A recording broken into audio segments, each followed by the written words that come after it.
총선 이후 강남 재건축 시장이 심상치가 않습니다. 떠들썩한 강남 재건축, 과연 폭락이 본격화될까요? 지금 시작합니다.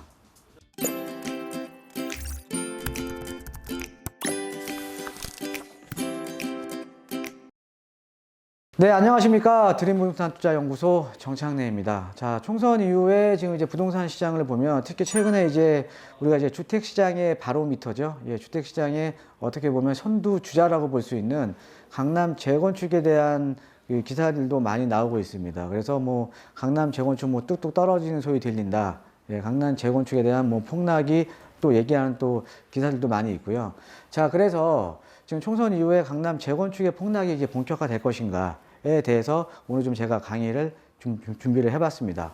그래서 먼저 이제 최근에 이제 언론들에서 계속 나오죠. 예, 그래서 지금 바닥은 어딜까? 예, 강남 재건축 급매물 최대 20% 하락. 그 다음에 보면은 이제 우리가 이제 대표적으로 이제 강남 재건축 중에 하나죠. 음마 아파트. 예, 뭐 가격이나 경쟁 벌이는 집주인들. 예, 그 다음에 뭐 강남 재건축 억 단위로 떨어지는 소리에 수도권 재개발도 뚝뚝. 예, 이런 그 자극적인 좀 헤드라인이 지금 이제 신문기사에 언론이라던가 이런 신문기사를 통해서 많이 나오고 있는데, 과연 우리가 이 강남 재건축에 이 그러니까 조정은 제가 온다라고 말씀을 드렸잖아요. 근데 조정이 아닌 과연 폭락이 될 것인가에 대해서 제가 한번 오늘 준비를 해봤습니다. 그래서 한번 이제 본격적으로 시작을 하도록 하겠습니다. 자, 한번 이제 보겠습니다. 자, 우리가 이제 시장을 한번 양분을 해보면요. 예, 이 투자자 시장이 있고요. 예. 그러니까 이게 투자에 대한 방향성을 지금 제가 말씀을 드리는 겁니다. 투자에 대한 방향성에 따라서 투자자들이 주로 들어가는 시장이 있고요. 그 다음에 수요자들이 주로 들어가는 시장이 있습니다. 자, 이 투자자가 들어가는 시장과 수요자가 주로 들어가는 시장은 서로 간에 약간 좀 의미가 좀 틀리죠. 예, 보통 이제 이 투자자가 들어가는 시장들은 대표적으로 아까 금방 제가 재건축 말씀드렸잖아요. 예, 뭐 재건축이라던가 이런 뭐 개발에 대한 기대감 때문에 이런 재건축이라던가 아니면 뭐 재개발 같은 이런 시장들은 대부분이 투자자가 들어가죠. 예, 사실은 재건축 아파트가 상당히 노후됐기 때문에 여기에 실거주 하시려는 분들은 뭐 상대적으로 좀 드뭅니다. 상대적으로. 물론 이제 그 중에는 내가 재건축 아파트에 투자를 해서 거주 겸 투자 목적으로 들어가시는 분들이 있지만 대부분이 보통 이 사놓으시는 분들, 그러니까 투자자들이 보통 들어가신다라는 거죠. 그래서 우리가 일반적으로 이렇게 뭐 이제 이 개발 압력이 좀 높은 지역들 같은 경우에는 투자자 시장이라고 좀 말씀을 드릴 수가 있고요. 우리가 또 지역적으로 보면은 우리가 지역적으로 용산 같은 시장들, 예, 용산 같은 시장들이 어떻게 보면 투자자 시장에 좀 가까운 시장입니다. 자, 그런데 우리가 이제 수요자 시장 같은 경우에는 어떤 시장이냐면 대표적으로 일반 아파트 시장 같은 경우가 있겠죠. 예, 아파트 시장. 예, 일반 아파트 같은 경우 대부분이 좀 실제로 거주하려는 수요자들이 뭐 미리 이제 전세 끼고 매입하려는 분도 있고요. 예, 나중에 거주하려고. 그 다음에 지금 이제 실질적으로 거주하려고 많이 매입을 하시기 때문에 일반 아파트 시장 같은 경우에는 좀 수요자 시장에 가깝습니다. 그래서 우리가 투자에 대한 방향성을 보면 내가 거주 겸 투자 목적으로 투자를 하냐, 수요자 시장. 그 다음에 내가 투자 목적으로 시세 차익을 노리는 투자냐. 그래서 투자자 시장하고 이렇게 좀 양분 이게 좀 나눠볼 수가 있다라는 거죠. 자, 그런데 이 투자자 시장과 이 수요자 시장은 서로 간에 이제 장단점이 있어요. 자, 어떤 거냐면 이 투자자 시장 같은 경우는 상대적으로 투자자들이 많이 들어가기 때문에 가격적인 형성 요인이 투자자들의 심리에 의해서 가격이 많이 좌지우지됩니다. 자, 그런데 이런 수요자 시장 같은 경우는 수요자들이 주로 들어가기 때문에 주택에 대한 공급량과 그 다음에 수요량에 따라서 가격이 형성이 된다는 거죠. 그래서 수요와 공급에 의해서 좀 가격이 형성이 되는 편입니다. 그래서 우리가 수요자 시장 같은 경우에는 상대적으로 우리가 지역별로 수요가 많은 지역들 같은 경우는 안정적인 가격 상승이 가능하다는 장점이 있죠. 반면에 우리가 이 심리적인 요인에 의해서 가격이 형성이 되는 투자자 시장 같은 경우에는 가격이 오를 때는 기울기가 상당히 높습니다. 기울기가 급하게 올라가요. 그러니까 가격에 대한 상승폭이 상당히 높다라는 거죠. 그런데 단점으로는 이런 심리라는 거는 변동성 자체가 상당히 좀 크기 때문에 이 심리적으로 유축이 되는 구간, 그러니까 지금 같은 이제 시기에서는 가격에 대한 하락폭도 크다라는 거죠. 반면에 수요자 시장은 이 투자자 시장에 비해서 가격에 대한 하락폭도 상대적으로 적습니다. 그래서 우리가 약간 공격적인 투자처는 투자자 시장이고요. 그리고 약간 보수적인 투자처는 수요자 시장으로 이제 보시면 돼요. 자, 근데 이제 강남 재건축 시장은 아무래도 투자자 시장에 가깝기 때문에 심리적인 요인에 의해서 가격이 많이 형성이 되기 때문에 자, 이렇게 보시면 아무래도 지금 현재 상대적으로 가격에 대한 하락폭이 클 수밖에 없는 겁니다. 그러니까 우리가 지금 재건축 아파트 같은 경우는 다른 일반 아파트 시장에 비해서 가격에 대한 하락폭이 좀 더 크잖아요. 그죠? 예. 그래서 이거는 제가 항상 강조를 해드렸던 내용입니다. 그래서 오늘 다시 한번 정리를 한번 해보고요. 예. 과연 그런데 이 강남 재건축 시장이 폭락을 할 것인가에 대해서 한번 생각을 해보자라는 거죠. 예. 자. 지금 이제 서울의 아파트 매매 현황을 보면요. 서울의 아파트 매매 현황을 보면 서울의 거주자들, 그러니까 외지인 투자 비율이 상당히 좀 높습니다. 전체적으로 이제 보시면 이건 저번에 제가 보여드렸던 자료인데 전체적으로 보시면은 지금 이게 상대적으로 소액 투자가 가능했던 노원이라던가 아니면 강남 상구 중에 송파라든가 강남권 같은 경우는 일반 수요자 시장에 좀 가까운 마포라든가 이런 지역보다는 외지인 투자 비율이 상당히 좀 높죠. 외지인 투자 비율이. 자, 외지인 투자 비율이 높다라는 거는 이 서울 같은 경우가 아무래도 이제 부동산 시장도 안전하다고 느끼는 지역으로 수요자들이 많이, 투자자들이 많이 들어오는 거거든요. 즉, 외지인 투자자가 많다라는 거는 투자자 비중이 좀 높다라는 거죠, 상대적으로. 자, 그런데 이제 강남 같은 경우나 송파 같은 경우는 아무래도 평균적으로 보면 상당히 높거든요. 즉, 우리가 지금 어떤 수요자들이 지속적으로 유입이 되는 지역들이 상대적인 가격 하락폭이 적은 거잖아요. 자, 그래서 이 강남 아파트의 외지인 매입 비율을 보면요. 지금 평균적으로 지금 이제 3월달 같은 경우에 평균적으로 다른 구하고 비교하면 다른 구들은 23% 정도 됩니다. 자, 하지만 강남 같은 경우는 이보다 높은 31.3%가 외지인 비율이 상당히 높다라는 거죠. 즉, 다른 지역에 비해서 외지인, 즉 투자자 비율이 좀 높고요. 투자자 비율이 높고 언제든지 들어올 수 있는 잠재적인 수요가 상대적으로 높다라는 반증이거든요. 예, 그러니까는 잠재적인 수요가 어느 정도는 받쳐주고 있기 때문에 가격에 대한 하락폭이 아주 급격하게 이루어질 수는 없다라는 거죠. 그래서 첫 번째 제가 말씀드리는 거는 이 강남 재건축이 본격적으로 이제 가격이 많이 떨어지기 위해서는 그러니까 잠재적인 수요도 적어야 되는데 잠재적인 수요가 풍부한 지역이 우리가 강남 상구라는 지역이라는 거죠. 예, 그래서 이제 잠재적인 수요가 상당히 많고요.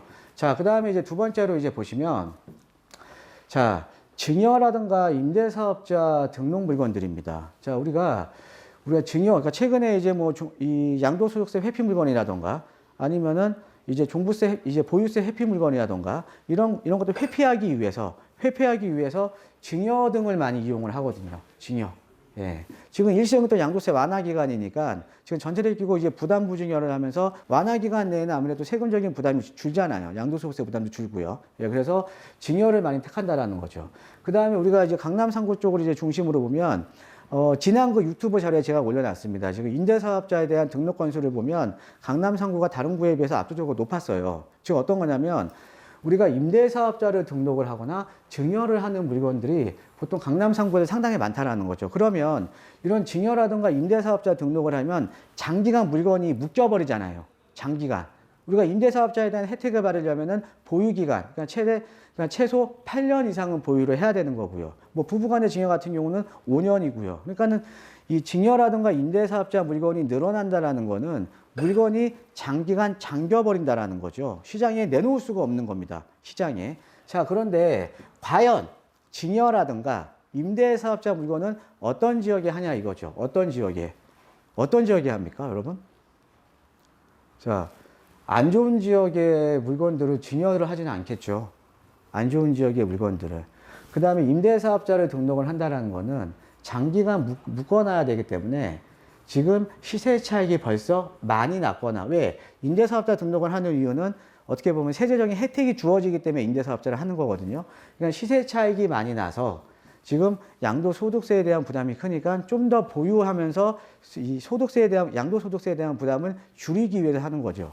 시세 차익이 많이 난 지역들 같은 경우 상대적으로 선호도가 높은 지역이잖아요. 그죠? 아니면 또 앞으로 시세 차익이 많이 날 지역으로, 그러니까 앞으로 미래 가치가 좋은 지역 쪽으로 주택 임대사업자를 등록을 한다라는 거죠. 아니면 증여를 한다거나. 그러니까 앞으로 차익이 많이 났거나 많이 나을 지역으로 증여라든가 임대사업자 등록을 한다라는 거죠. 자, 근데 결론적으로 보면 우리가 서울의 강남권 같은 경우에는 어찌됐든 조정을 받았지만 이 조정을 받으면서 올라갔죠. 이렇게 우상향, 근데 중요한 건 이 우상향 그래프가 다른 지역에 비해서 상대적으로 이 기울기가 상대적으로 급했던 지역이 강남 아닙니까?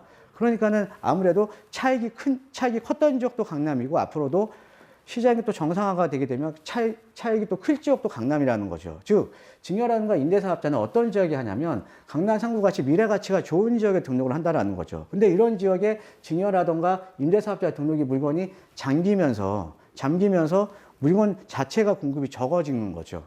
예, 그렇게 좀 이해를 하시면 될 것 같습니다. 예.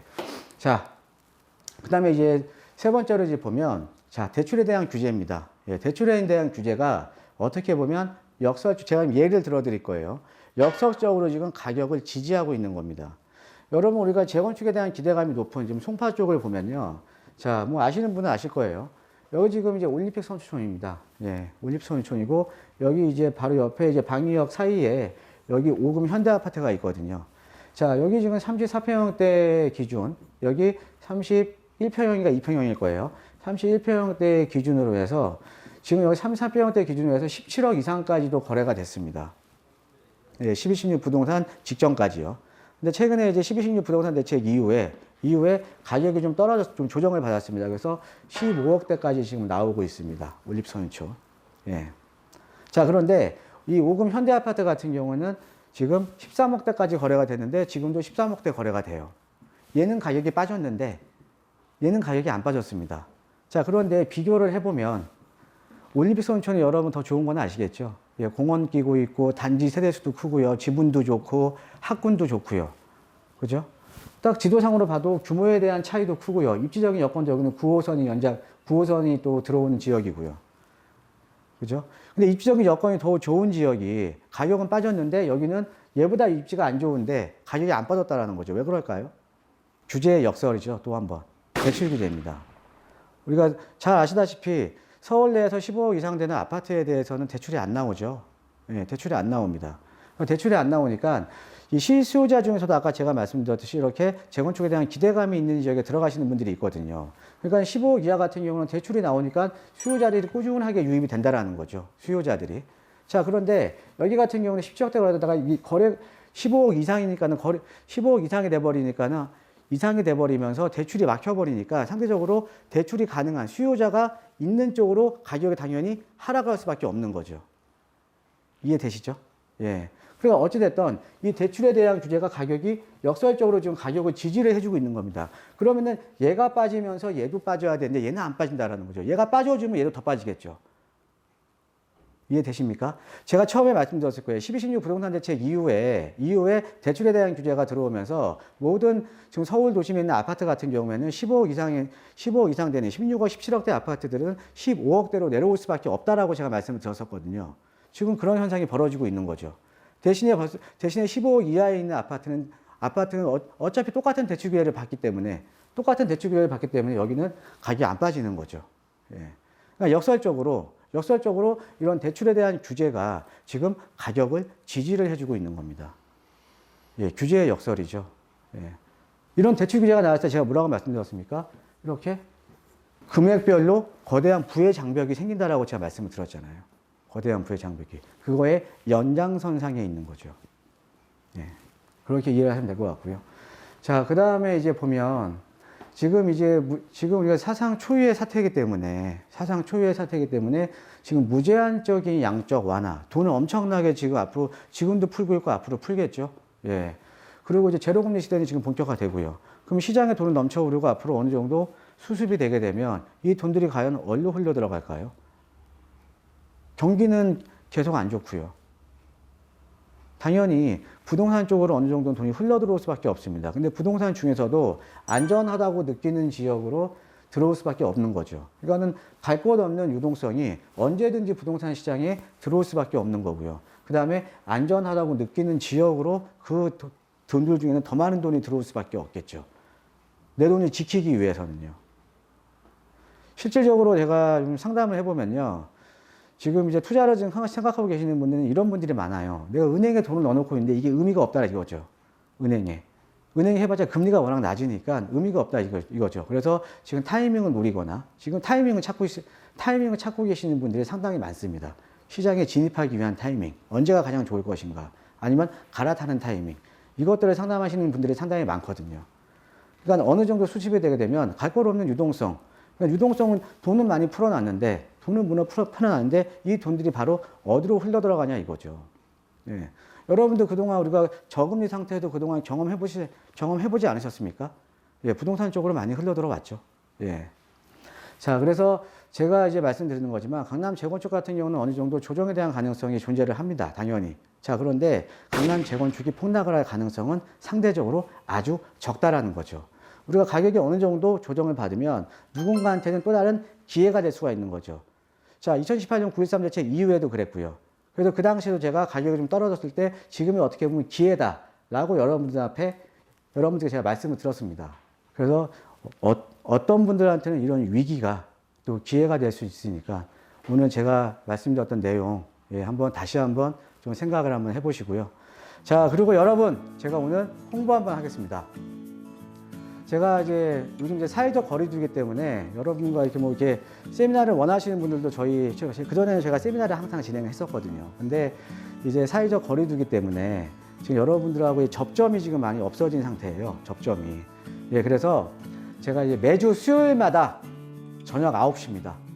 저녁 9시에 제 정창래 부동산 성공 투자 제 채널에서 부동산 라이브 방송을 시작을 합니다. 라이브 방송. 매주 수요일 저녁 9시입니다.